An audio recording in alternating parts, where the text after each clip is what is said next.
Mga bagay na kailangan mong gawin upang matest ang isang lalaki kung talagang mahal ka niya.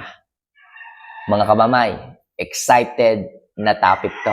Excited na content ito.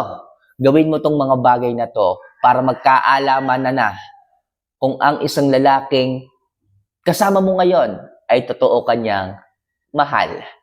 Mga kamamay, bago natin simulan ang napakagandang topic na to, isa lang hinihiling ko.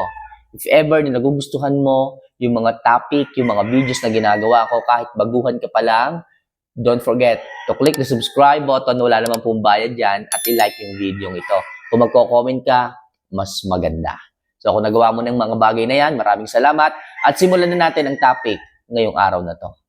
Ano nga ba yung mga bagay na kailangan mong gawin upang matest ang isang lalaki kung talaga at totoong mahal ka niya?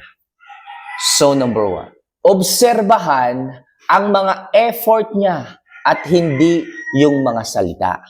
Tandaan niyo mga kamamay, ang isang lalaking totoong nagmamahal, kahit anong unos, kahit anong hirap, wala yung magiging dahilan para ipakita ang effort niya sa iyo. Baka mamaya, puro salita lang yan.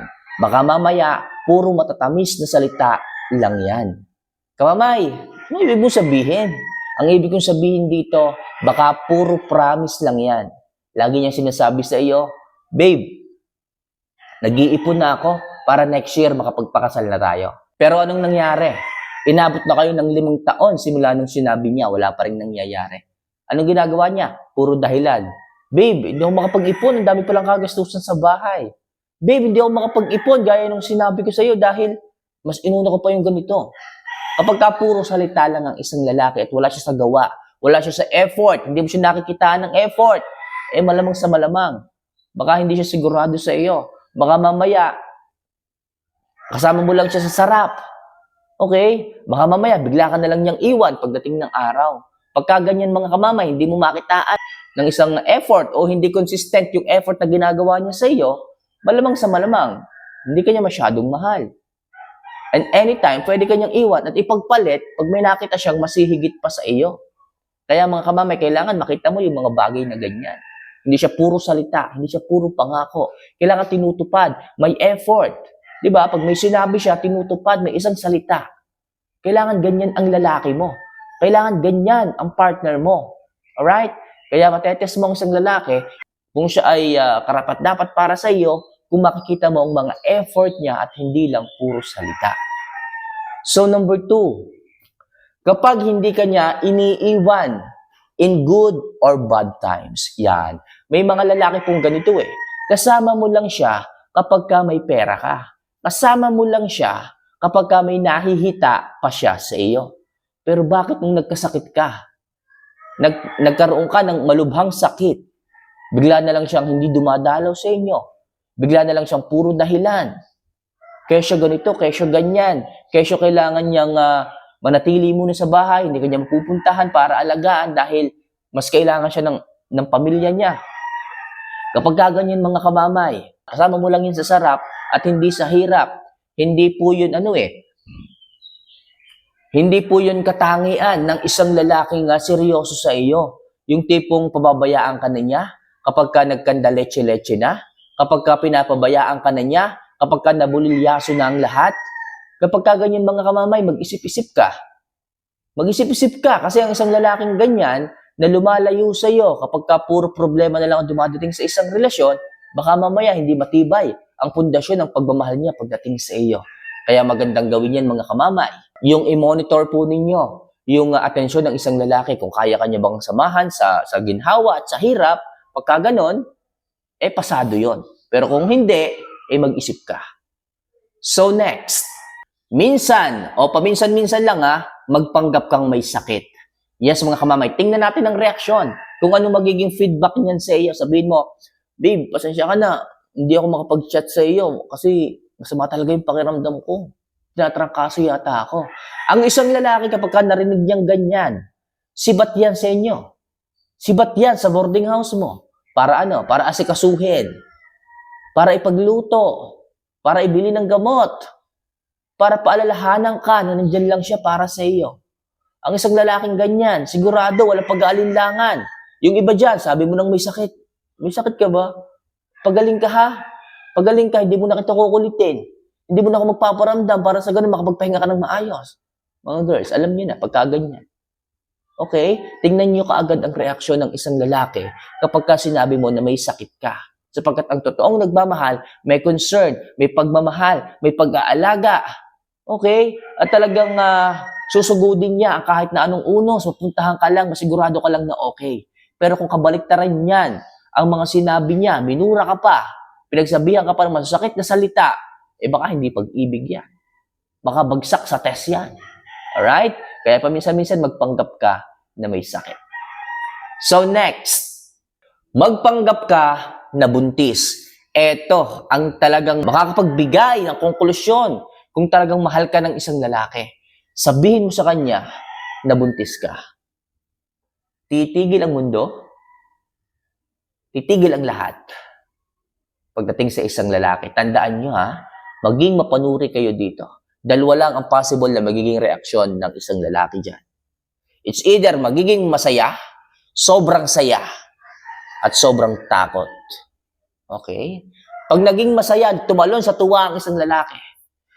Yes, tatay na ako. Mahal ka niyan. Pero, kung yan ay hindi agad magre-reply, matatagalan bago mag-reply, sasabihin niya sa'yo, baka hindi akin yan. Baka hindi akong tatay niyan. Kapag kaganyan ang mga reply, huwag mo nang hintayin pa na pahabain ang inyong relasyon. Sapagkat hindi siya para sa iyo. Sapagkat hindi siya sigurado sa iyo. Doon pa lang alamin mo na. Maganda nga yan eh. Kung sa simula pa lamang ng isang relasyon, sabihin mo na kaagad. For example, 1 taon. 1 taon pa lang kayo, sabihin mo ganyan. Yung bang tipong para malaman mo lang kung ano yung magiging reaksyon niya. Pag naging masaya, at sabi niyang pananagutan ka kahit anong mangyari, sigurado yun sa'yo. Mahal ka nun. Okay? Pero kung yan ay nag-deny, nagalit sa iyo, nag-ibang tono ng pananalita, tama na mga kamamay. Hindi yan sigurado sa iyo. Bagsak sa test. Okay? So next, kapag ang isang lalaki ay proud at hindi kanya ikinakahiya, yan, isa po yung sign mga kamamay na talagang mahal ka ng isang lalaki, seryoso sa iyo ang isang lalaki. Kapag ka proud siya, palagi kanyang ibinibida, palagi kanyang sinasabi sa kanyang pamilya, ito nga palang itong si Maria, talagang napakabait na ito mga kapatid. Gusto kong makilala nyo to, gusto kong isang araw makasama nyo rin to na lumabas, okay, mag-ESM tayo, magro-Robinson, sasama ko siya para makilala nyo rin. Sigurado ako, magugustuhan nyo rin siya, gusto kong makilala nyo rin yung minamahal ko. Di ba? Kapag ka palagi kang ibinibida, lagi kang ipinakikilala, o lagi kang bukang bibig ng isang lalaki, malamang sa malamang, proud siya sa iyo at hindi kanya ikinakahiya. Handa kanyang ipakilala sa kanyang mga kaibigan, sa kanyang mga tropa, sa kanyang mga kapatid, sa kanyang mga magulang. Kapag kaganyan ng isang lalaki, proud nga at hindi ka kinakahiya, mahal na mahal ka niyan. So next, tingnan mo ang kanyang reaksyon kapag ka tumanggi ka sa loving-loving. Malalaman mo rin kung talagang mahal ka ng isang lalaki kung makikita mo yung kanyang reaksyon pagdating sa pagtanggi mo sa loving-loving. Sabihin mo, babe, pwede bang next time na lang tayo mag-loving-loving? Sabihin niya sa'yo, bakit naman babe? Anong problema? Hindi mas mapakiramdam ko eh. Parang nilalagnat ako, sakit ang ulo ko. Tapos, ubo-ubo ka. Pag ang isang lalaki, sinabi niya sa'yo na, ano ba naman yan? Ganyan ka. Wala lang naman yan eh. Ayaw mo lang talaga. Pag ganyan ang sagot sa'yo, hindi ka niyan mahal. Pipilitin ka niya. Okay, kahit hindi nga maganda pakiramdam mo, pipilitin ka niya. Wala siyang pang-unawa. At ang isang lalaking nagmamahal, ang isang lalaking may concern, yan ay merong meron siyang pagrespeto sa iyo. Kung ano yung nararamdaman mo, mas inuuna niya yon kaysa doon sa sarili niyang kaligayahan, kaysa sa sarili niyang pantog. Kapag kaganyan ng isang lalaki mga kamamay, malamang sa malamang, hindi kanya mahal. Iniisip niya lang ang kanyang sariling kaligayahan, hindi kanya iniisip. Tandaan niyo mga kamamay, hindi kanya ganun kamahal kapag hindi kanya kayang respeto. Ang pagmamahal mga kamamay ay mayroong pagrespeto, pangunawa, may concern, at pagmamahal.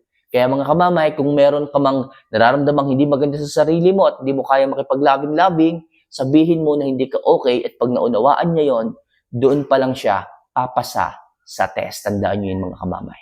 So ilan lang yan mga kamamay sa mga bagay na po pwede, maaari mong gawin pagdating sa isang lalaki para malaman mo kung siya nga ba ay karapat-dapat sa iyong relasyon. Kung siya ba ay totoong nagmamahal sa iyo. So for more video and love advice na kagaya nito mga kamamay, huwag niyo sana kalimutan na mag-subscribe at mag-like sa ating mga videos na ito. Kung ikaw ay nakarelate, mag-comment ka naman, pangalan mo, kung taga saan, para makilala din kita. So see you for our next vlog. Mahal ko po kayo. Paalam.